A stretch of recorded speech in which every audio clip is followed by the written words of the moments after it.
I'm Stephanie. My name is Regine. And we're doing our presentation on an article called Raising Anti-Vaccination Attitudes in the U.S., A Plea for Paternalism by Corinne McLeod.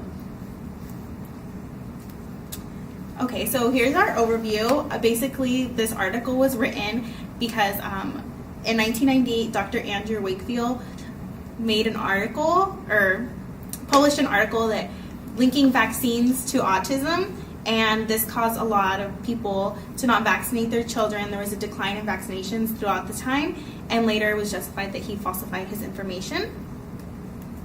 So Dr. Andrew Wakefield, with the 1998 study, he used 12 children in which only 8 developed a neurodevelopmental disorder such as autism, but later he proved that his information was falsified. He lost his license, and this led to an anti-vaccine movement that's still present today. So here is a video. In the United States has now infected more than 100 people in just over a month. There have been no deaths, but cases have been reported in 14 states, with the overwhelming number in California, where public health officials believe the current outbreak began at Disneyland. But just over a dozen years ago, measles was considered eradicated. Yet last year, 600 cases were reported, many of them in unvaccinated Amish communities.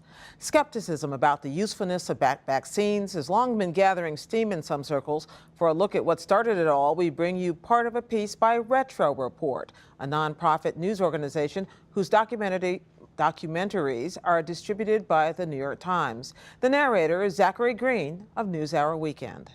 The current vaccine scares and controversies that we're still dealing with today stem from a 1998 paper that appeared in The Lancet, a very respected medical journal published out of the UK. The paper, written by Dr. Andrew Wakefield, claimed there might be a connection between the measles, mumps, rubella vaccine and autism. In his press conference, Andrew Wakefield stood up and said, parents should not give their children the MMR vaccine, period, until we are able to get to the bottom of this. The MMR vaccination in combination, that I think that it should be suspended in favor of the single vaccines. The notion that you would take a 12-person case study and make claims about a population as a whole is ridiculous. This paper was historically bad. And what the media in the UK did was they ran with that. It's a dilemma. You know, that's a sensational story. Follow-up studies of hundreds of thousands of children could not find any evidence that the MMR vaccine causes autism. And investigations into Wakefield's original paper revealed he distorted the data and acted unethically. He's lost his medical license. The Lancet paper has been retracted, but he had very effectively positioned himself as a martyr. And in some odd way, every piece of evidence that comes out against Wakefield sort of solidifies his standing in the community that still pays attention to him. Another reason fears about vaccine safety persisted is that complicated science proved difficult for public health institutions to communicate. Case in point, their response when concerns were raised over a vaccine preservative called thimerosal, which contains ethyl mercury. Children are getting mercury injected into their bodies with vaccines. That's right, mercury, a known neurotoxin. But ethyl mercury in thimerosal is not the same as the toxic methyl mercury, which is found in fish and accumulates in the body. Nevertheless, the Public Health Service and the American Academy of Pediatrics recommended thimerosal be removed, and their messaging backfired. In 1999, health officials denied a link between vaccines and the autism epidemic, yet urged vaccine makers to take out the mercury just to be safe. What the American Academy of Pediatrics said is, we are recommending this step so we can make safe vaccines even safer. As a parent, if you tell me something's safe, I don't think that's on a sliding scale. I assume that if you say it's safe, it is safe for my child. It's not safe, safer, safest. Okay, so what is autism? Autism is a neurodevelopmental disorder where social interaction and social communication are impaired. There's a lack of empathy, and there is also repetitive and stereotyped behavior. This causes troublesome in some parents because raising children can be very difficult with this.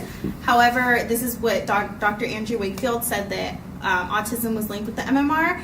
But today, there is no evidence of the MMR being linked to autism. However, there was mercury in the vaccine before, but that's been taken out, and that has left to no connection. So why was this study performed? Well, it raises the question, is it right or ethical for parents to make decisions about vaccinations for their children? Well, I think that parents should be able to make decisions for their children. However, due to lack of education, that some parents have, for example, they believe such cases, such as the one from Dr. Wakefield, that had falsified information, and so a lot of the information that they know are actually outdated. The hypothesis of this article is that it has caused people to believe the anti-vaccination movement has increased the communicable diseases that are prevalent in the community right now. So outbreaks. In 2013, there was 159 cases of measles reported, and that was the highest average out of a year for the U.S. However, in 2014, this is updated now, not included on the article, but I'm just updating the information. There was 23 cases linked to Disneyland, and there was 363 cases, but in non-vaccinated Amish communities. However, these people believe that, they don't believe in vaccines, they believe in herd immunity. In 2015, as of March 6, 2015, just a couple weeks ago, there's a total of 173 cases of measles reported so far. And that's higher than the mean average in 2013, and it's only been 3 months into the year. There was also a Texas pertussis epidemic in 2006, and this was to parents not vaccinating their children with the pertussis vaccine. However, childhood diseases were once the leading cause of death in children, but since the invention of vaccines, it has significantly decreased. And if the fear is that if we stop vaccinating our children, that these mortality rates will once raise again, and they should not raise since vaccines were invented. Anti-vaccine concerns. So physicians are worried that we might return to the period where childhood diseases were once the leading cause of death in children. Is it ethical that parents choose not to vaccinate their children, even though it poses a huge threat to themselves or their children, but not only to their children, but to other children and to pregnant women and people who are immunocompromised, such as cancer patients, or children who are too young to receive vaccines? And it's the moral duty of physicians to be an advocate to their patients, especially those who are at risk for highly deadly diseases. Like Stephanie said, that it is the moral duty of a physician or any healthcare workers to actually advocate for the health of their patients. And so this study shows that the major techniques used was to let you guys know about the outbreaks and the big issue about the ordeal on how parents actually would like to have no vaccinations for their children because of the falsified data that they've read through an article that was already a few years old already. What is the anti-vaccine movement? The anti-vaccine movement is nothing new to Americans. It can date back to 1905.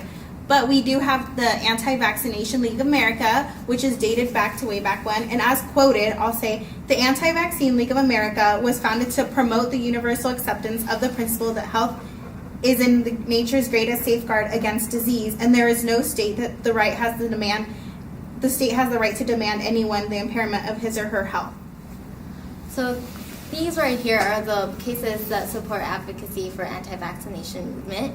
Jacobson versus Massachusetts is enforcing mandatory vaccinations for children, and also parents will be penalized if they don't get it.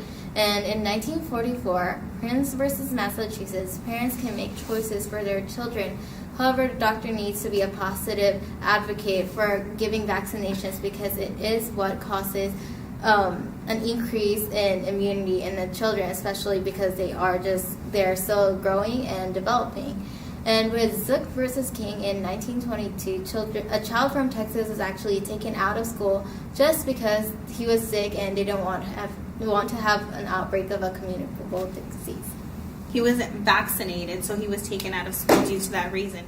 Why is this anti-vaccine movement harmful? Well, it is harmful because there are several myths regarding vaccination that lead parents to not vaccinating their kids till today. However, this article by Dr. Andrew Wakefield was written in 1998, and years later, we're still dealing with the myths that he justified, which were not true, and it's still causing a lot of outbreaks. As today, in 2015, there is the measles outbreak due to someone not being vaccinated and spreading to others.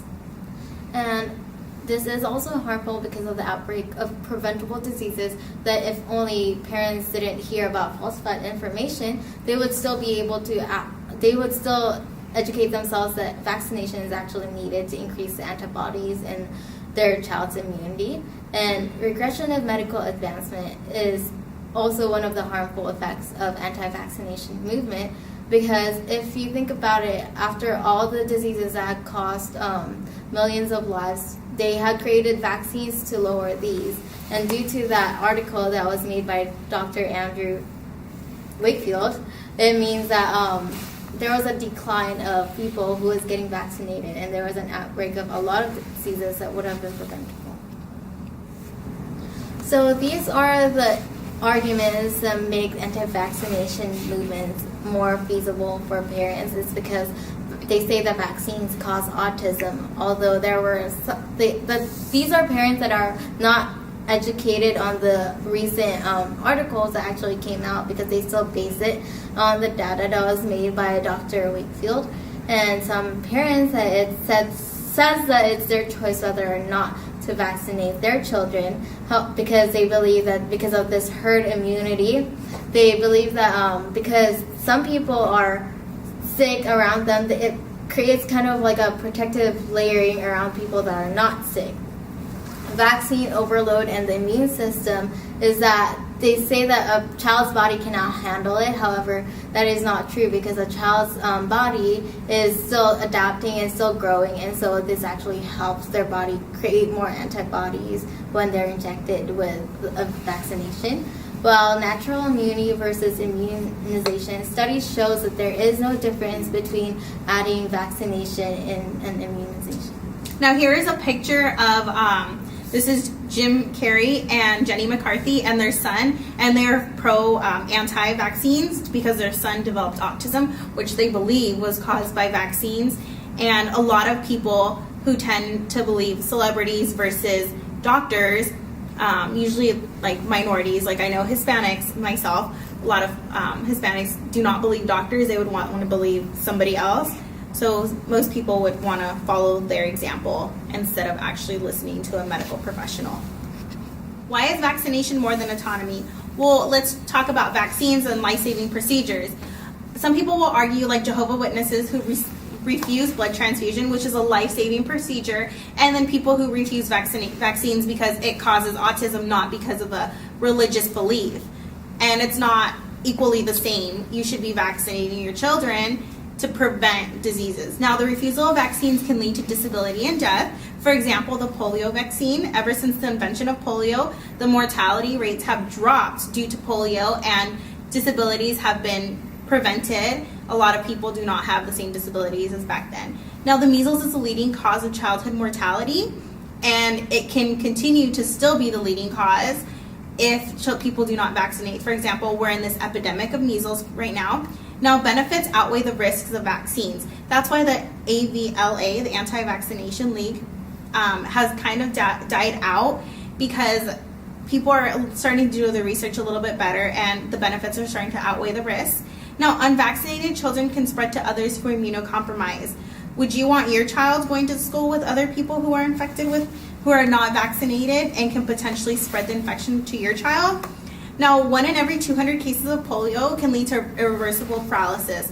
But now we said it's been prevented, but if people deny these vaccines, we can go back to that. And 1 or 2 of every 200 cases of pertussis can lead to death. And now that's why a mother gets a dose of the pertussis vaccine, which is known as whooping cough, to prevent death in their babies. So we chose this article because recently there's been, as of now, 2015, March 6th, there's 173 cases of measles reported, which is linked to Disneyland.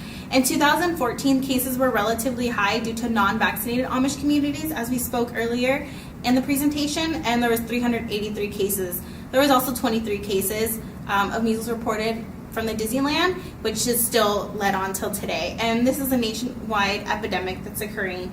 I currently go to Disneyland a lot, so it caught my eye, and that's why I like this article.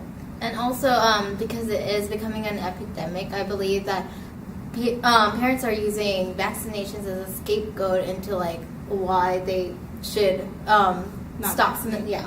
Not vaccinate their children. Mhm. It's not very smart if you listen to a celebrity, but that's why we chose this article. Thank you.